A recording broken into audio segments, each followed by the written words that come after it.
अस्सलाम वालेकुम नाज़रीन, सुराबर आपसे मुखातिब आप सबका बेहद शुक्रिया सब्सक्राइब करने के लिए। हम तेजी से आगे बढ़ रहे हैं, थैंक यू सो मच। नाज़रीन, शर्मनाक है भारतीय क्रिकेट टीम का टुच्चापन। इंडिया बतौर मुल्क उनका टुच्चापन निकलकर सामने आया है। महसूस ये हो रहा है कि इंडियन क्रिकेट टीम एक हॉस्टेज है। ये अगवा, इस टीम को, इंडियन क्रिकेट को अगवा कर लिया गया है। अब जो खबर आ रही है वो ये है कि पाकिस्तान ने एशिया कप खेलने से, बाकी मैचेस खेलने से इनकार कर दिया है। ये आपके सामने रख देते हैं। फिर नाज़रीन, एडवोकेट ईमान हजारी साहिबा ने chief justice Islamabad high court के खिलाफ बाकायदा से एक दरखास्त दे दी है कि भाई ये इनका जो कंडक्ट था ये हैरेसमेंट के जिम्मे में आता है, लिहाजा इस सारे मामले को देखा जाए। एंड तहरीक इंसाफ ने कॉमनवेल्थ से इंतखाबात धांधली की रिपोर्ट बाकायदा से मांग ली है। लेकिन सबसे पहले क्रिकेट के हवाले से बातचीत करते हैं। एम्बैरेसिंग जो कि इंडियन क्रिकेट कर रहा है, इंडियन क्रिकेट टीम ने किया है, शर्मनाक है। ये एक टुच्चापन है जो कि नजर आया। एक बहुत बड़े मुल्क का एक लिचड़पन है जो कि हमने देखा है, जो कि सूर्या कुमार यादव उनके कैप्टन ने किया है, उनकी टीम ने किया है। ये एक बहुत ही एक अजीब गरीब किस्म का रवैया। ये आईसीसी के जो रूल्स हैं ये उनके भी खिलाफ है। लेकिन नाज़रीन, उससे भी ज्यादा embarrassing performance Pakistani cricket team की ग्राउंड के अंदर मौजूद थी, जहां पर पाकिस्तानी क्रिकेट टीम के खिलाड़ी लग ही नहीं रहे थे। ये यकीन माने कि इनसे बेहतर आप यहां से बंदे उठाकर लेकर जाएंगे गली मोहल्लों से, ये इनसे बेहतर परफॉर्म करेंगे। हारून रशीद साहब ने नाज़रीन ये ट्वीट लिखा है। वो कहते हैं कि वजारत तो खैर, क्या क्रिकेट बोर्ड को मोहसिन नकवी से निजात मिल सकती है? मोहसिन नकवी से। और मोहसिन नकवी साहब वही हैं जिनके बारे में इमरान खान, साबिक लेजेंड क्रिकेटर जिसने वर्ल्ड कप 1992 का जीता था, वो भी कई दफा ये कह चुके हैं कि इस क्रिकेट की बर्बादी का वाहिद जिम्मेदार मोहसिन नकवी साहब है। अब रमीज राजा के दौर में नाज़रीन, जिन्हें इमरान खान ने पीसीबी का चेयरमैन लगाया था, हमने 2 दफा इंडिया को पेला था, इंडिया को रेल कर हमने भुरता बनाया था इंडिया का। इतने पटकार, एक दफा तो एक मैच में हमारा एक भी खिलाड़ी नहीं हुआ, हमने चेंज कर लिया था T20 वर्ल्ड कप के अंदर। मोहसिन नकवी साहब नाज़रीन जब से आए हैं, इन खिलाड़ियों की वो बॉडी लैंग्वेज ही नहीं है। वहाब रियाज साहब तो यहां तक कहने लगे थे कि मोहसिन नकवी साहब मेरे अब्बे की जगह हैं या मेरे वालिद साहब की तरह हैं।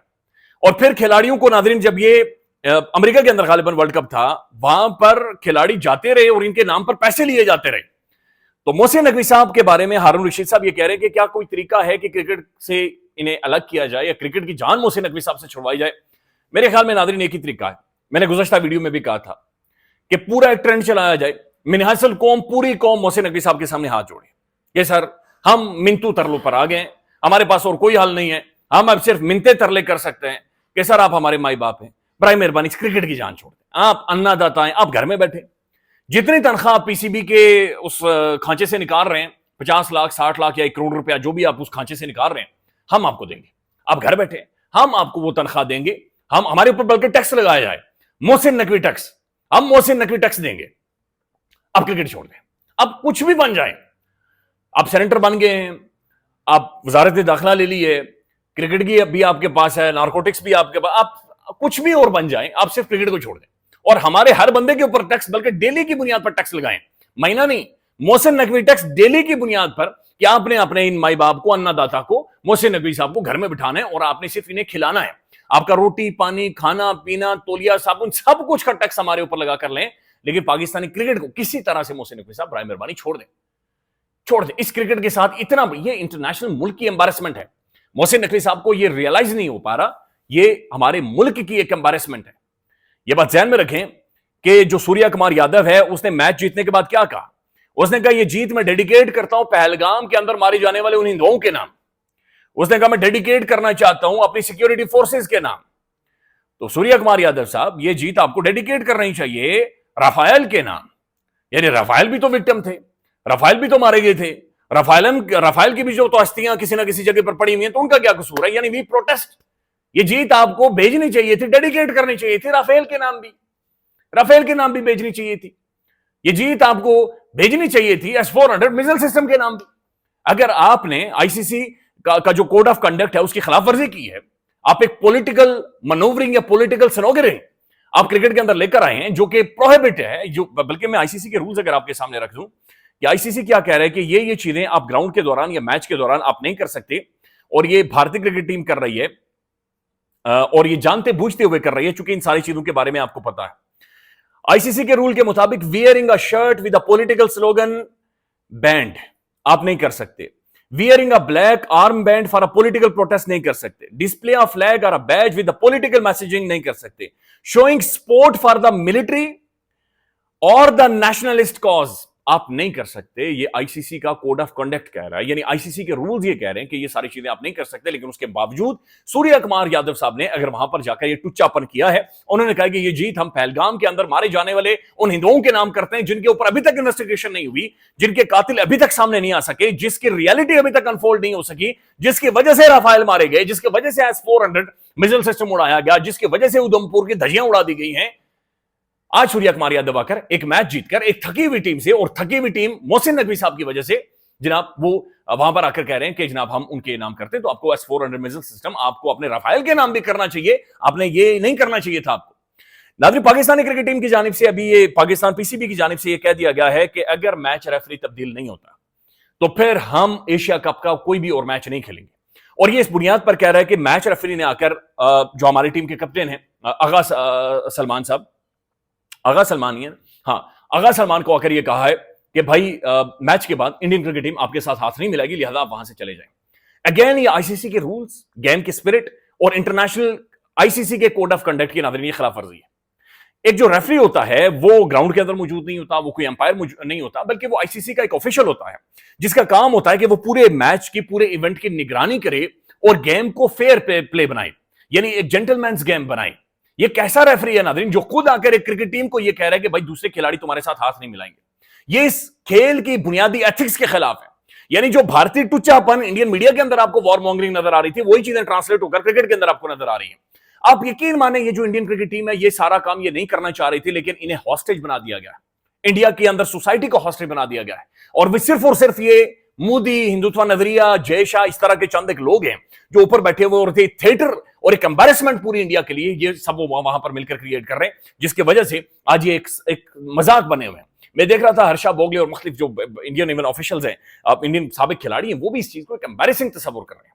यानी आप मैच तो खेल रहे हैं, आप ग्राउंड में उतर रहे हैं, आप मुस्कुरा रहे हैं, लेकिन उसके बाद आपने हाथ नहीं मिलाना, चूंकि आपने ईगो फीड करनी है इंडिया के उस वॉर मॉन्गर मीडिया की।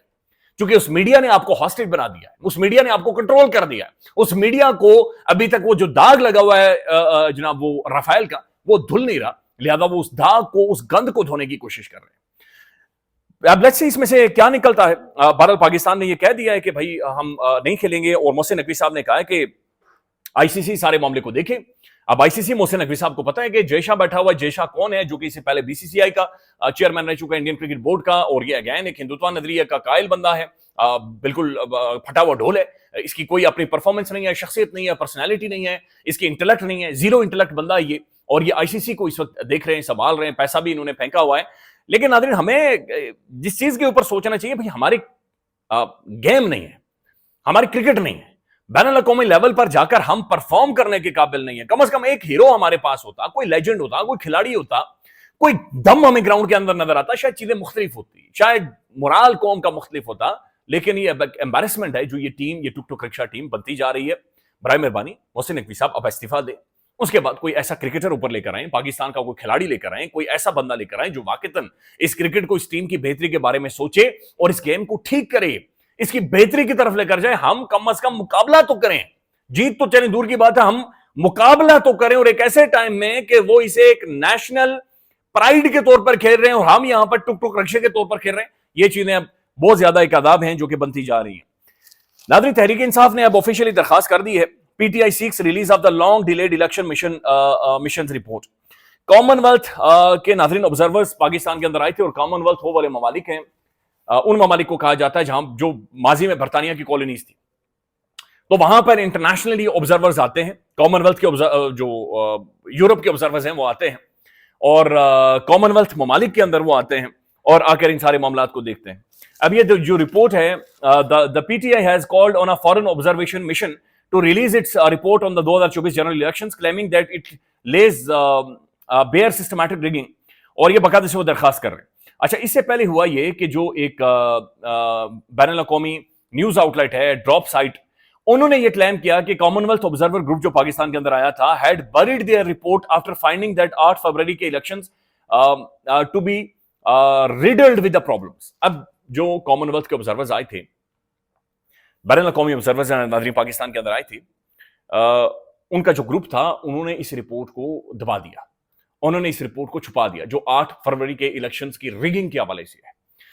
अब मसला यह है कि नाज़रीन, ये इससे पहले तो इन्होंने कभी नहीं किया था, और ना इनका काम है कि ये छुपाएं। तो बैनुल अक़वामी ऑब्जर्वर्स को किसने प्रेशराइज किया, या फिर किसने झांसा दिया, किसने लालच दी, या किसने मैनेज किया कि इस रिपोर्ट को आप छुपाएं? और फिर नाज़रीन, इतना लंबा टाइम गुजर चुका है, उस तहरीक इंसाफ के जो पार्लियामेंटेरियंस हैं, ये असेंबली के अंदर इनकी मेजॉरिटी, कौमी असेंबली के अंदर ये एक बहुत बड़ी पार्टी है, ये इनकी पंजाब के अंदर इतनी बड़ी इनकी मेजॉरिटी है, फिर खैबर पख्तूनख्वा के अंदर इनकी गवर्नमेंट है। तो नाज़रीन, इन्होंने क्यों दबाव नहीं डाला इस रिपोर्ट के लिए, क्यों प्रेशर नहीं डाला, क्यों इन्होंने माहौल नहीं बनाया, क्यों इन्होंने इंटरनेशनली रोला नहीं डाला कि अब जब एक बैनुल अक़वामी आउटलेट इसे लीक कर रही है तो उसके बाद जाकर इन्हें अक्ल आई। और हैरान कुन तौर पर जो बैनुल अक़वामी आउटलेट नाज़रीन ये कह रही है कि इलेक्शंस को बिल्कुल रिग नहीं है, इलेक्शंस को बिल्कुल लूटा गया है, यानी ऐसे ही है जैसे डाकू घर में आकर लूटते हैं, बिल्कुल इसी तरह से इंतखाबात को लूटा गया है। और इसके ऊपर इसकी जो ऑब्जर्वर्स हैं उनकी जानिब से कोई तरदीद नहीं आई, बल्कि वो कह रहे हैं कि हम इस रिपोर्ट को इस महीने के आखिर में रिलीज करने जा रहे हैं। तो पीटीआई अब ये कह रही है कि जनाब इस रिपोर्ट को बाकायदे से सामने रखा जाए। अब नाज़रीन, एक और खबर है, और वो खबर एडवोकेट ईमान मज़ारी साहबा के हवाले से है। ये मामला बड़ा सीरियस हो चुका है, जहां पर इस्लामाबाद हाई कोर्ट के जनाब चीफ जस्टिस सरफराज डोगर ने उन्हें धमकी दी, उनके कैरियर के हवाले से धमकी दी, उनकी शख्सियत की तजलील की, तौहीन की। अब बाकायदा से एडवोकेट ईमान मज़ारी साहबा ने इनके खिलाफ एक शिकायत दर्ज करवा दी है। ईमान मज़ारी ने कमरा अदालत में तल्ख कलामी के वाक़े पर इस्लामाबाद हाई कोर्ट के चीफ जस्टिस सरदार सरफराज डोगर के खिलाफ हैरेसमेंट कमेटी में कंप्लेंट जमा करवा दी है। और इसके अंदर जो कंप्लेंट है उसमें वो लिखती हैं कि वो कह रही हैं कि initiate inquiry in relation to the instant complaint under, वो कहते हैं declare that the complaint was subjected to the sexist, discriminatory, hostile, threatening, intimidating and unreasonable behaviour at the hands of the respondent chief justice. तो imagine करें कि किस level का misconduct है ये चीफ जस्टिस आप कर चुके हैं। Declare that the respondent chief justice of guilty of harassing the complainant and consequently issue appropriate recommendations to the competent authority against the respondent as envisaged under section 44 of the 2010 act. Any other relief deemed fair and reasonable in the, तो ये बाकायदा से complaint Islamabad high court के chief justice के खिलाफ दर्ज हो चुकी है कि उन्होंने एडवोकेट ईमान मज़ारी साहबा को उनकी प्रोफेशनल कैपेसिटी में हैरेस किया, सेक्सिस्ट रिमार्क्स पास किए, डेरोगेटरी रिमार्क्स पास किए, और ये एक तजलील है, एक तौहीन है हाई कोर्ट की एक लॉयर के हवाले से। ख्याल रखिएगा नाज़रीन, अपडेट करेंगे। अल्लाह हाफिज़।